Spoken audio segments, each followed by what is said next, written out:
जय माता दी मित्रों, बड़ों को प्रणाम और छोटों को प्यार। आज हम बुधवार की कथा का श्रवण करेंगे। मन को शांत और कथा को धैर्य से सुने। कथा को पूरा सुनने से उसका पूर्ण फल मिलता है। चलिए शुरू करते हैं। बहुत समय पहले की बात है। समतापुर नगर में मधुसूदन नाम का एक व्यक्ति रहता था। वह बहुत ही धनवान था। मधुसूदन का विवाह बलरामपुर नगर की सुंदर लड़की संगीता से हुआ था। एक बार मधुसूदन अपनी पत्नी को लेने बुधवार के दिन बलरामपुर गया। मधुसूदन ने पत्नी के माता पिता से संगीता को विदा करने के लिए कहा। माता पिता बोले, बेटा आज तो बुधवार है, बुधवार को किसी भी शुभ कार्य के लिए यात्रा नहीं करते। लेकिन मधुसूदन नहीं माना। उसने ऐसी शुभ अशुभ की बातों को ना मानने की बात कही। दोनों ने बैलगाड़ी से यात्रा प्रारंभ की। 2 कोस की यात्रा के बाद उसकी गाड़ी का एक पहिया टूट गया। वहां से दोनों ने पैदल की यात्रा शुरू की। रास्ते में संगीता को प्यास लगी। मधुसूदन उसे एक पेड़ के नीचे बैठाकर जल लेने चला गया। थोड़ी देर के बाद जब मधुसूदन कहीं से जल लेकर वापस आया तो वह बुरी तरह हैरान हो उठा, क्योंकि उसकी पत्नी के पास उसकी ही शक्ल सूरत का एक दूसरा व्यक्ति बैठा था। संगीता भी मधुसूदन को देखकर हैरान रह गई। वह दोनों में कोई अंतर नहीं कर पाई। मधुसूदन ने उस व्यक्ति से पूछा, तुम कौन हो और मेरी पत्नी के पास क्यों बैठे हो?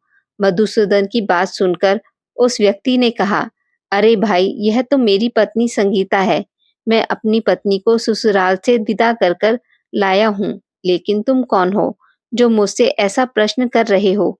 मधुसूदन ने कहा, तुम कोई चोर या ठग हो। यह मेरी पत्नी संगीता है।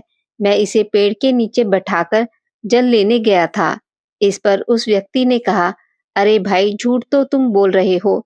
संगीता को प्यास लगने पर जल लेने तो मैं गया था।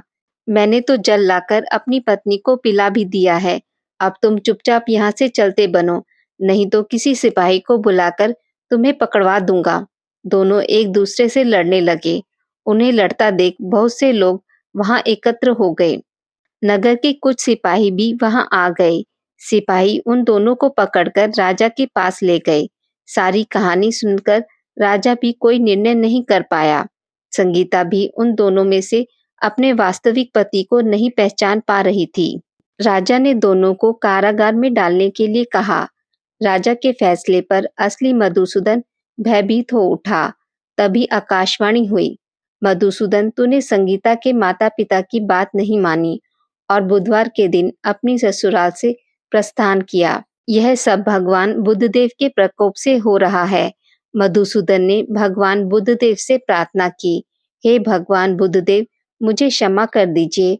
मुझसे बहुत बड़ी गलती हुई। भविष्य में अब कभी बुधवार के दिन यात्रा नहीं करूंगा और सदैव बुधवार को आपका व्रत किया करूंगा।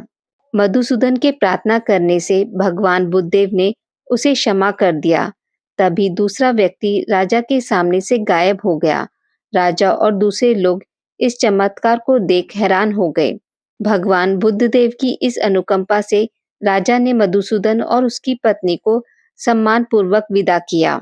कुछ दूर चलने पर रास्ते में उन्हें बैलगाड़ी भी मिल गई।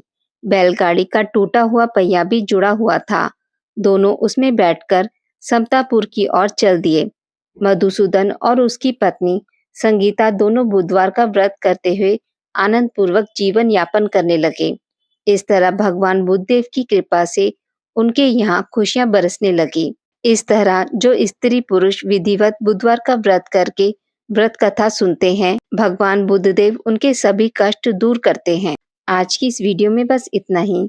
मित्रों, अगर आपको मेरी वीडियोस पसंद आती हैं तो इसे लाइक और शेयर जरूर करें और पूजा पाठ से जुड़ी जानकारी के लिए मेरे चैनल को सब्सक्राइब करना ना भूलें। धन्यवाद।